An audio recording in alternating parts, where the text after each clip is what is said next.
Hello, it's Monday again. We've had a little move around this morning before I've come to see you. Let me show you.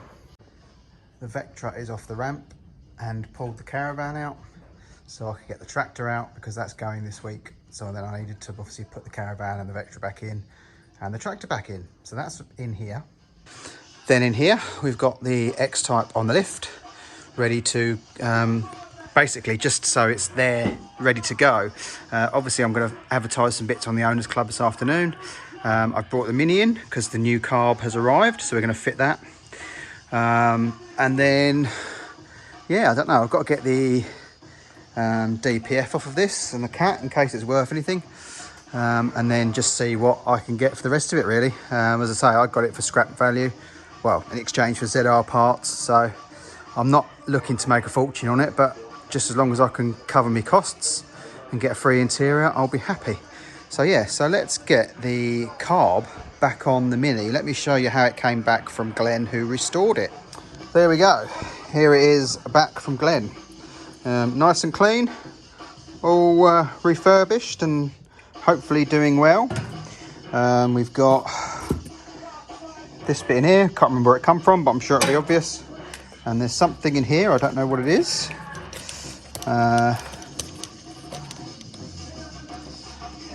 I don't know, something in there. I'll have a look in there. But yeah, so let's get this bolted back on.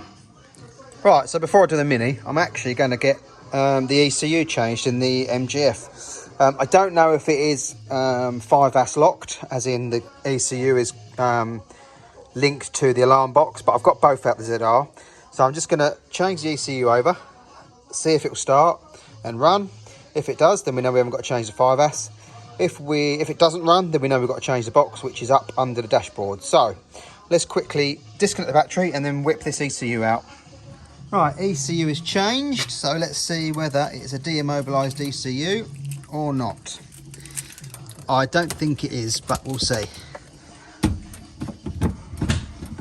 There we go.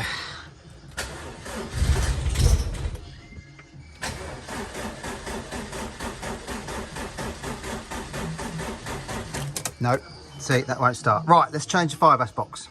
Right, that's just the 5-AS swapped over for a second. So let's just make sure it starts. Oh, the alarm's on, hang on. I've got the keys somewhere. Oh.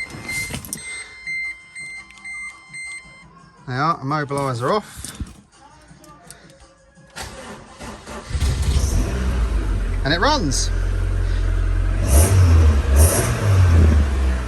There we go. Morning. It's now, what is it, Wednesday. Got a new camera, so hopefully the quality will be a bit better. I still need to get another tripod though, but I'll get around to that. Right, yesterday, bit of a wasted day. Got the new Carb on the Mini, wouldn't start. So I called Mikey over, the oracle of all things, just all things really. He spent 2 hours on it, just couldn't get it started. Got plenty of spark, got plenty of fuel pressure. There's just nothing happening, and there is lots of fuel smoke coming out of the exhaust. So the Carb is going back to be tested. Whether it's got a bit of crap in it, I don't know, but what a waste of a day. But anyway, today is a new day. So we have got the wife's Jag in. So I'm not going to film much of it, obviously, because I've shown you a how-to before. But I'll just take some cut-ins and just show you the progress. So I'll show you what it's like now. So this is hers at the minute. It's got the different style wood and beige. No Alpine either, so we're obviously going to need to swap the speakers over. So right, let's get this in. I'll get it stripped, get part way along and show you how I'm getting on. Something else I failed to notice was the rear shelf. That's beige in here, but black in the other one. So I've got to whip that out now. I'll show you how that's done. All right, there's 10 mils holding this rear quarter panel to the shelf. So they're the first things. And then you've got little black poppers somewhere. There they are. So I've got to pop all them out as well.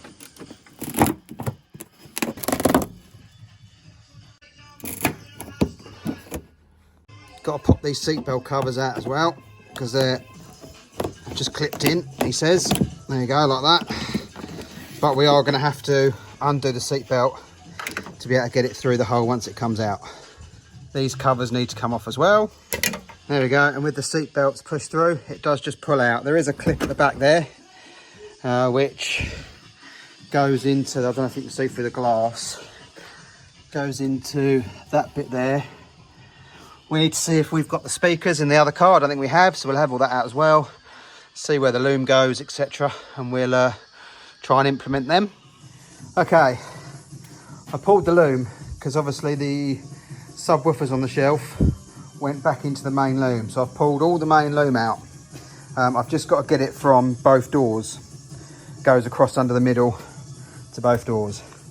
What I've done for now is I've pulled the subwoofer wiring out of this loom, cut it near the plug, you can see down there, and then run the wires down to the boot so I can put all that back in, and then if I need to change the loom, then I can just pull the side trim and the kick panels out of the car to change it. It does go up to the back of the fuse box, so it might be quite awkward with the dash in, but I'm going to risk it for a chocolate biscuit just in case. This all has the amp wiring plugs for the DVD player, the CD changer, the amp, which is there, which is, I mean, it looks exactly the same as the Harden Carden ones in the Range Rovers, but apparently it's Alpine. So I've got all that to go as well. I've removed all that. So once, because obviously I'm on a time schedule with this, so once I've got all the rear back in, well, actually all the interior back in, apart from the sides, I will check the boot and see what we've got, and see how different that loom is. If it's a case of having to change the whole loom, it's not the end of the world. It would be easier to do it now, but obviously I've got time constraints on getting the car back. And I don't want to end up changing a loom, something be wrong, and then she not be able to use it. So I think I'll tackle this another day. I'll just put, obviously, the wires to the sub there. I can rejoin them nice and easily, just so I can get all that back together. So this will be a project for next week. Let's get on with that. Right, they're the ones that are in the wife's car, and these are the aftermarket, oh, sorry, upgrade, apparently, Alpine ones. So as they're apparently an upgrade, we'll stick them in the wife's car. Right, the back half's in. Seats, door cards, rear trim, subwoofers, replacement Alpine speakers. Right, so now we can start on the front, but I wanted to get these in first, just because, really. Right, little progress update. I've taken the passenger seat out, and I've fitted the black passenger seat and plugged it into that plug. Nothing works. So I've checked the wires on the back of that compared to the one in the silver car. Yeah, they're different. So I started taking apart the old passenger seat just to see if I could get the subframe off, in which case we could then fit this subframe to the black seat, and then we'd be back to where we started, just with black seats. So that's fine. The other option is to change the loom. Now, I've said already about changing the loom because the head unit, like the screen head unit from this one, has different plugs to what was in the original car. So this whole dash loom is now unplugged and ready to come out. It's not a big deal. The only issue is the BCU. The BCU is down there, down the footwell. I think what I'm going to do is whip the dash out, the wife's one, so I can see everything and compare the part numbers on the BCU.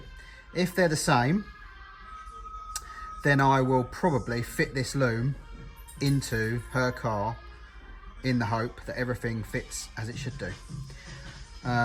Then that would mean this loom that goes to the rear and goes across the car will include the seat controls. So that might all plug in.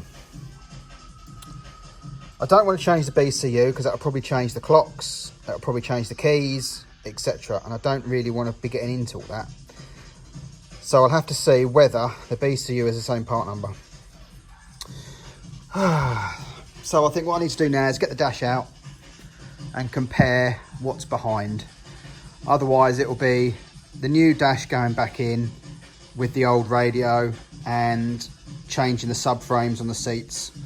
So effectively it will still be the same wiring loom, and the seats will work electrically up and down, and the backrest, it will just be a manual slider, and we'll go back to our old stereo. So I think that's probably what's going to happen, but we'll just get this out and we'll have a look. So I'm going to carry on now. Well, the dashboard's out. So I'm going to call it a day now. I'm going to come back in the morning and I'll check that BCU, and then we'll try and start getting it all back together, depending on the plan of action. So I'll see you in the morning. Morning. Right, I've had a look at the BCU things. They're exactly the same part number, same everything on them, except the date code, which I can understand because the cards are a year apart. And I think it says EOL code. I can't, it's sort of rubbed out on both of them. I can't really tell exactly what it is, but I've Googled that, it doesn't bring up anything. I think I'm going to risk it. I think I'm going to put the other loom in and give it a go and see what happens. Worst case, I've got to take the dash back out and change the loom back over again, but I think we'll give it a risk, give it a go. So let's stop waffling, let's get changing looms. Right, we got halfway through and I found a problem, which means we might have to go back. It's an auto, the other one's a manual, and there is a piece of loom that goes into the selector, which I presume is for the shift lock, so you can't select the gears without the key ignition and the illumination. So that's obviously pretty vital, because if that's not in, then we won't be able to change gears. It won't have the electrical signal to know when it's in park and, sorry, in drive and park, and the ignition's on, so it knows to be able to change. I mean, part of me thinks I could pull that bit out of the loom, find out where it goes, and connect it up with the other loom. But if I pull this loom apart and it's no good, then I'm buggered.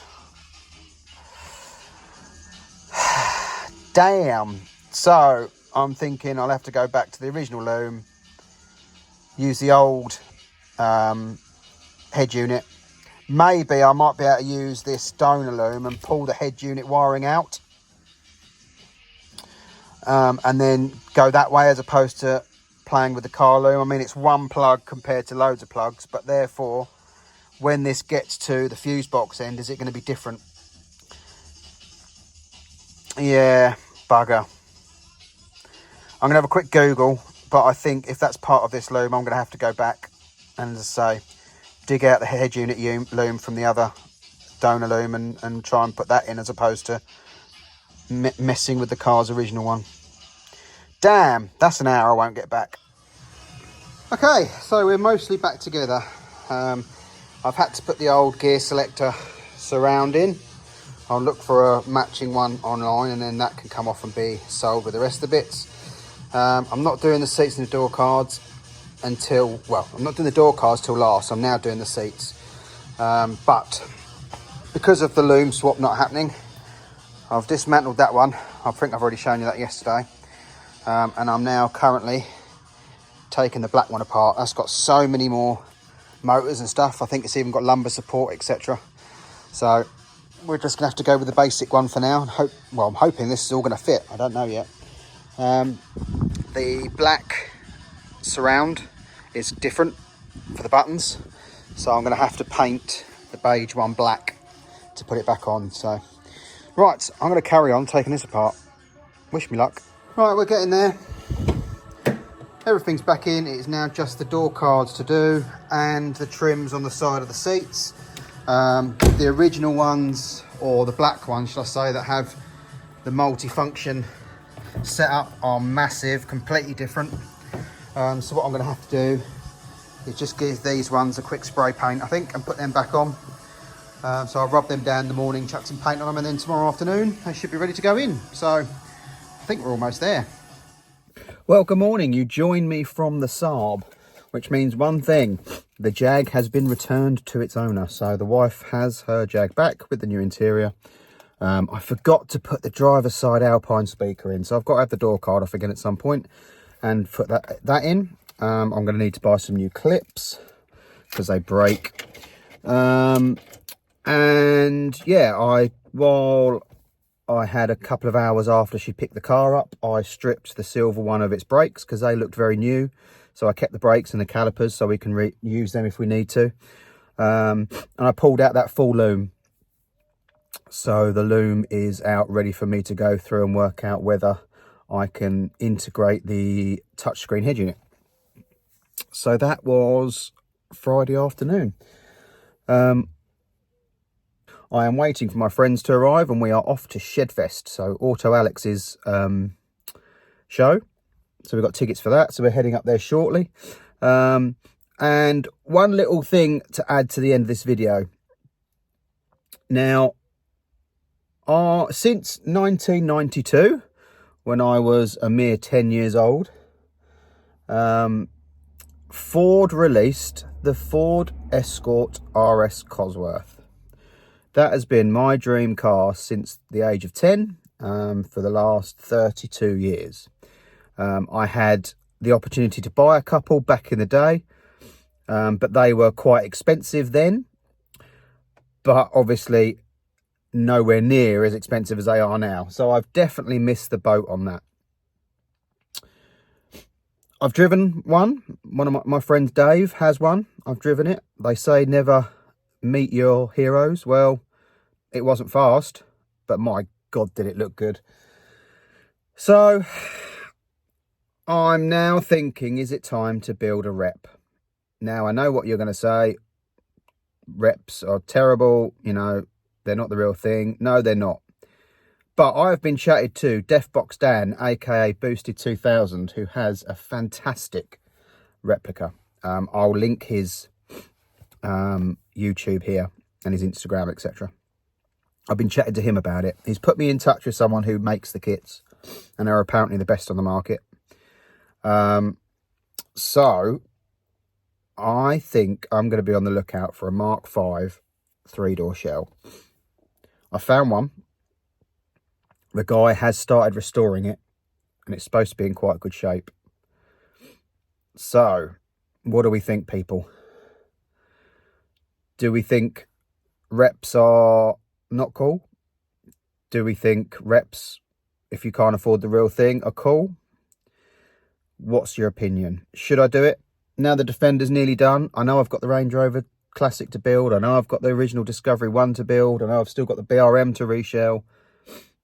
But, you know, the Escort Cosworth for me is just a pin-up car. I'm not interested in Ferraris and Lamborghinis, but a council estate Escort Cosworth, that's a bit of me. So let me know what you think. I'm still debating. I've put it to the wife. She doesn't seem phased. So let me know what you think, whether it's cool or not. And check out Boosted 2000, Defbox Dan. He's done a phenomenal job on his and it looks fantastic. So anyway, thanks for watching. Have a great weekend. We're off to Shedfest, as I say. Looking forward to it. So have a nice weekend. Thanks for watching. Like, subscribe and share. And I'll see you next week. Cheers, guys.